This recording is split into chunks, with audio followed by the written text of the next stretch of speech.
മലപ്പുറം കിഴക്കൻ ഏറനാട്ടിലെ പല ഗ്രാമങ്ങളും പുലിപ്പേടിയിൽ. വനവുമായി ബന്ധമില്ലാത്ത പട്ടണങ്ങളോട് ചേർന്ന് കിടക്കുന്ന സ്ഥലങ്ങളിൽ പോലും സ്ഥിരമായി പുലിയെ കാണുന്നതായി നാട്ടുകാർ സാക്ഷ്യപ്പെടുത്തുന്നു. നിലമ്പൂർ വനമേഖലയിൽ നിന്ന് 20-30 കിലോമീറ്റർ അകലെയുള്ള സ്ഥലങ്ങളിൽ പോലും ഇടയ്ക്കിടെ പുലിയെ കാണുന്നുവെന്ന് നാട്ടുകാർ പറയുന്നു.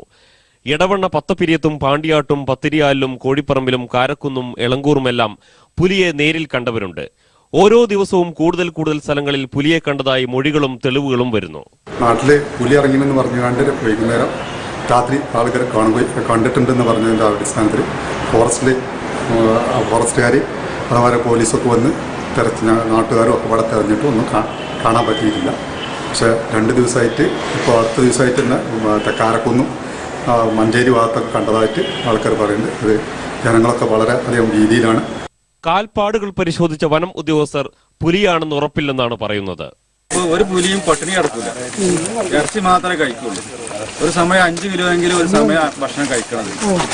അപ്പൊ നമ്മളിപ്പോ രാവിലെ ഉച്ചയ്ക്ക് വൈകുന്നേരം കഴിക്കില്ല, ഒരു ദിവസമെങ്കിലും അല്ലെങ്കിൽ 2 ദിവസം കൂടുമ്പോൾ ഇത് ഭക്ഷണം കഴിക്കും. അപ്പൊ അങ്ങനെ ഭക്ഷണം കഴിക്കുകയാണെങ്കിൽ അതിന്റെ ആവശ്യം നമ്മളെ നാട്ടിലൂടെ കാണും. അത് കാണാത്തോടത്തോളം അതിന്റെ അർത്ഥം ഇവിടെ പുലി ഇല്ല എന്നാണ് നമ്മളെ ഫോറസ്റ്റിന്റെ നിഗമനം. തുടർച്ചയായി ഒരേ സ്ഥലത്ത് സാന്നിധ്യമില്ലാത്തതുകൊണ്ട് എവിടെ കെണിയൊരുക്കുമെന്ന കാര്യത്തിലും വനം ഉദ്യോഗസ്ഥർക്ക് സംശയമുണ്ട്. പുലി വാർത്തയുമായി പലയിടങ്ങളിൽ നിന്നുള്ള ഫോൺ കോളുകൾ കൊണ്ട് വനം ഉദ്യോഗസ്ഥർക്കും ഉറക്കം നഷ്ടമായി കഴിഞ്ഞു. മനോരമ ന്യൂസ്, മലപ്പുറം.